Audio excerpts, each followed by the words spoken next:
Los estados forajidos o fallidos son definidos como aquellos donde no hay Estado de Derecho y se sostienen algunos de ellos bajo una fachada de democracia, donde existe violación de derechos humanos y cuyos gobiernos son incapaces hasta de garantizar los derechos prestacionales, manipulan la administración de justicia, impiden la cohesión social, carecen de legitimidad democrática y rendición de cuentas y tienen debilidad económica, política y social para mantener la gobernabilidad. Aplican el terrorismo de Estado, quedando inmersos en la corrupción y el crimen organizado. Todo esto aplica a México. La llamada guerra contra el crimen organizado no es una lucha entre buenos y malos, como afirma la propaganda, sino el eje de una estrategia dirigida a la dominación y el despojo de la soberanía. Por ejemplo, Felipe Calderón dejó al menos 90.000 civiles asesinados y 26.000 desaparecidos en democracia. Peña Nieto, 57.000 civiles asesinados y 8.000 desaparecidos, también en democracia. En el 2018, Andrés Manuel López Obrador, AMLO, como lo conoce la prensa, rompió con el bipartidismo y junto a su partido Morena, ganó la presidencia con 53% de apoyo electoral. Ardua labor por delante, toda una herencia a cuestas. México, ¿Estado fallido? El gran desafío de AMLO. Pongamos el punto en la I.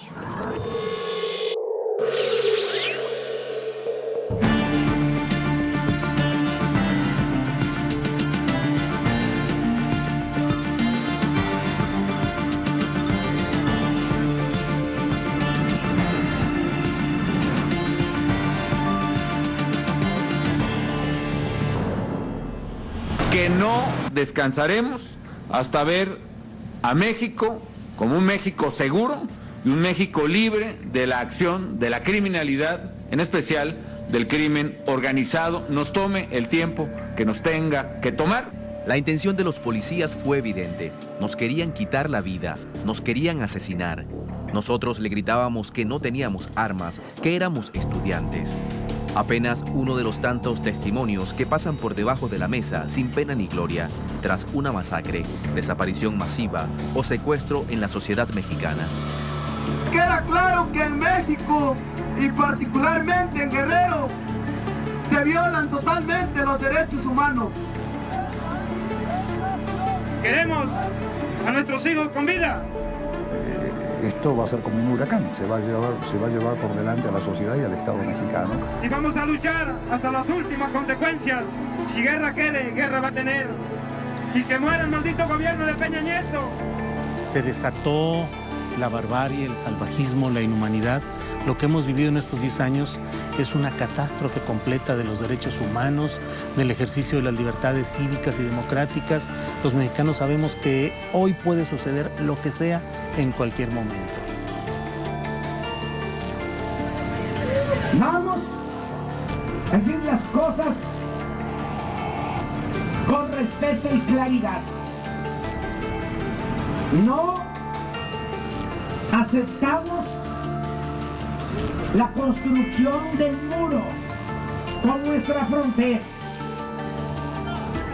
No aceptamos el uso de la fuerza, la militarización de la frontera. No se resuelven así los problemas. La paz y la tranquilidad son frutos de la justicia. Vamos a hacer labor de diplomacia con el gobierno de Estados Unidos para hacerlos entrar en razón. Más allá de Enrique Peña Nieto, hablamos de razones para la resolución de conflictos en un México afectado por 71 años del Partido Revolucionario Institucional en la presidencia.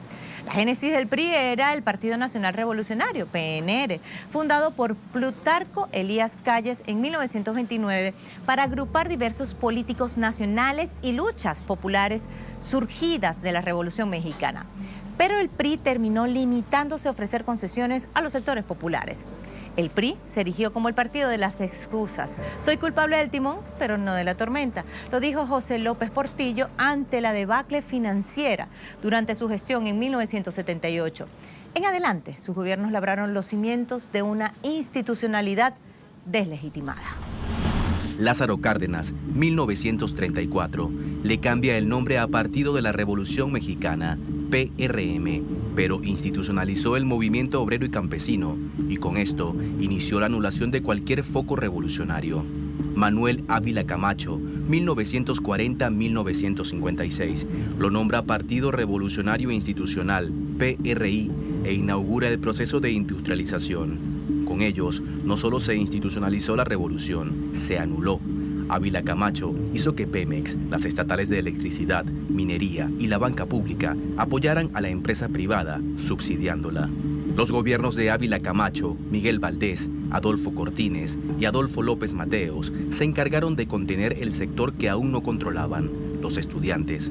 Reprimieron la huelga del Politécnico en 1942 y sustituyeron los dirigentes de la Central de Trabajadores.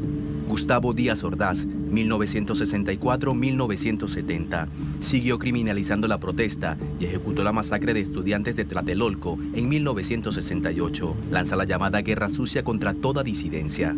A finales de los 80, con Carlos Salinas, empiezan las reformas y la mínima intervención del Estado en la economía. Las privatizaciones, la entrega de recursos naturales, las reformas fiscales en favor de los empresarios. Ya en los 90s, el priismo vendía la mayor parte de la banca pública, junto a 180 empresas estatales de telecomunicaciones y minería. Se dio la bienvenida a la inversión privada en Pemex, a tratados de libre comercio, a escándalos de lazos entre funcionarios públicos y el narcotráfico. Según Salvador Martí Puig, profesor de Ciencias Políticas de la Universidad de Salamanca e investigador de la CIDOP, el PRI tenía la presidencia, controlaba el poder legislativo y casi todos los estados de la nación, y se le sumaron casos de corrupción que en 2002, tras 70 años en el poder, los llevaron a perder la presidencia ante actores parecidos con distintas corbatas. El Partido Acción Nacional, PAN. Con el Partido Acción Nacional, el PAN, vino el afianzamiento del terrorismo de Estado. Para el periodista uruguayo Carlos Facio, los rasgos son su militarización, el paramilitarismo, las acciones mercenarias en el sexenio de Felipe Calderón. Allí comenzó la locura. Miles de mexicanos asesinados y desaparecidos cursan sobre su gestión y también sobre la historia del PAN. Felipe Calderón, el presidente de 2006 hasta 2012, llamó a la guerra contra el narcotráfico y para la historia quedarán sus palabras fijadas. Hoy el crimen organizado representa la mayor amenaza para la seguridad, la libertad y la tranquilidad de los mexicanos.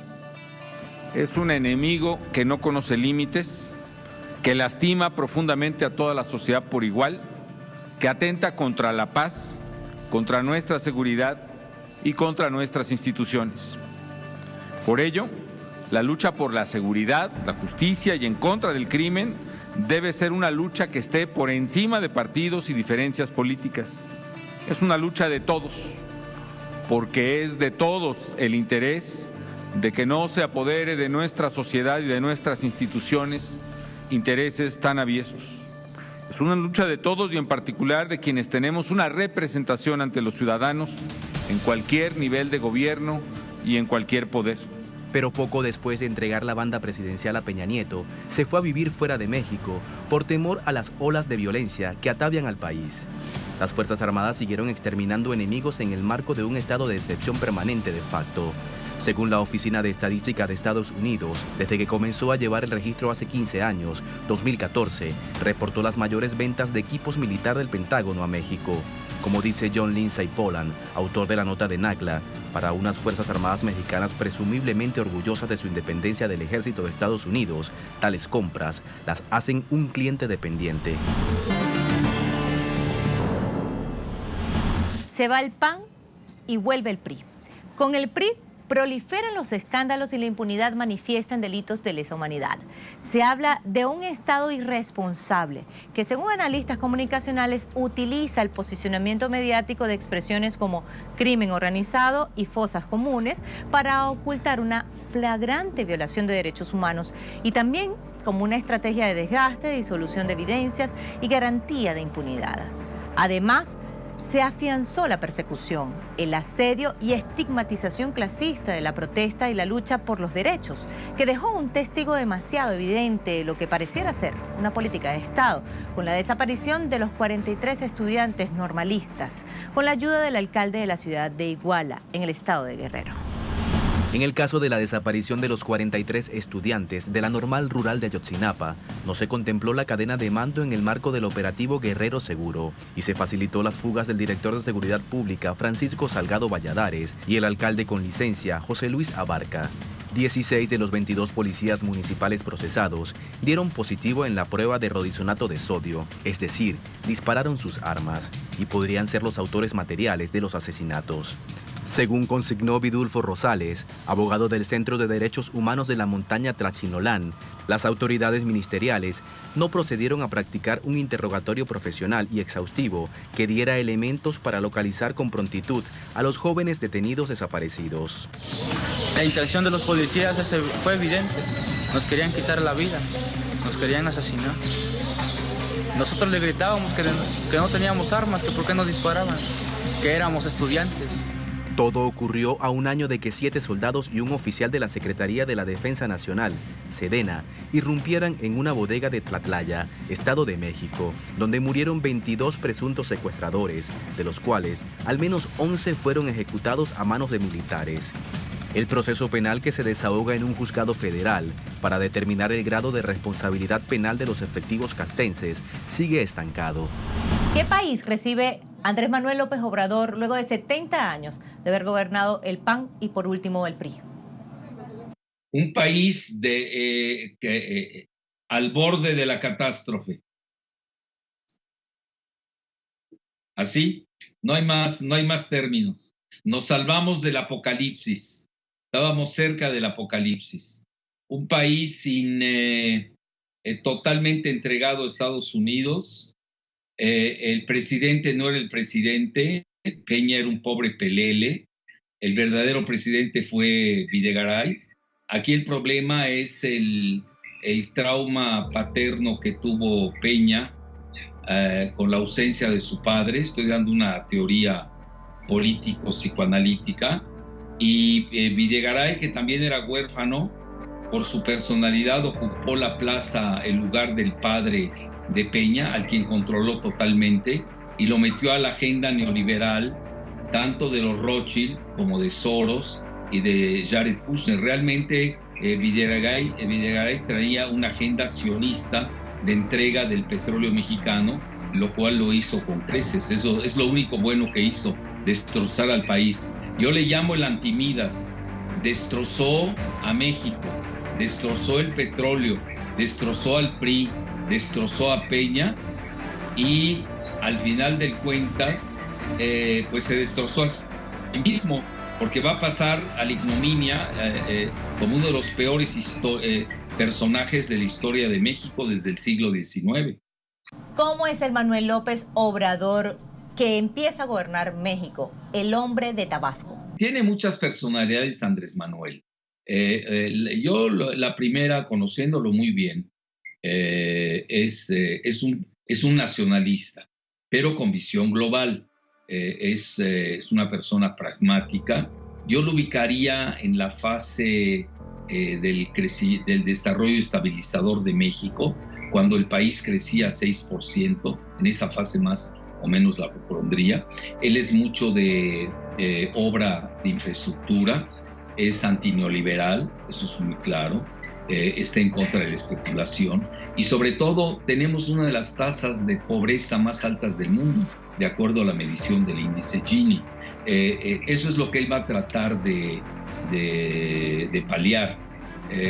No es gratuito que el primer día de su toma de posesión también le den los indígenas, a los que quiere mucho, con los que se formó en Tabasco, le den el bastón de mando. El presidente Andrés Manuel López Obrador ha dicho que no gobernará para los mercados. ¿Cómo hará eso? ¿Cómo hará para que no haya una manipulación de esos mercados? Bueno, esa es la parte difícil que tiene Andrés Manuel, porque México todavía es un país totalmente entregado a los mercados. Esa fue la fase neoliberal, con todos los gobiernos prianistas. Estamos hablando de un modelo neoliberal de 36 años. No es fácil romper con él cuando dependemos de créditos del exterior, que pueden provocar fuga de capitales, devaluación del peso, caída de la bolsa, que ya vimos que hubieron ciertos amagos en este mes, el mes pasado. Entonces, tiene que ser muy cuidadoso porque los mercados son tremendos, son vengativos. México todavía depende de ellos. Y yo le aconsejaría, y no me estoy candidateando a ser asesor, le aconsejaría irse muy despacio, que no mover demasiado la cuestión de los mercados. Él apuesta mucho a la infraestructura, él es de corte keynesiano, tiene grandes proyectos como es la Ruta Maya, tiene también la cuestión transísmica para conectar al Océano Pacífico con el Atlántico. Es un proyecto que viene desde el siglo XIX. El problema es que no hay capitales. Ahora, hubo un grave error que se firmó en el nuevo Tratado de Libre Comercio, que ahora le llaman T-MEC. El grave error es de que México aceptó el veto de Trump para un acuerdo bilateral de México con China.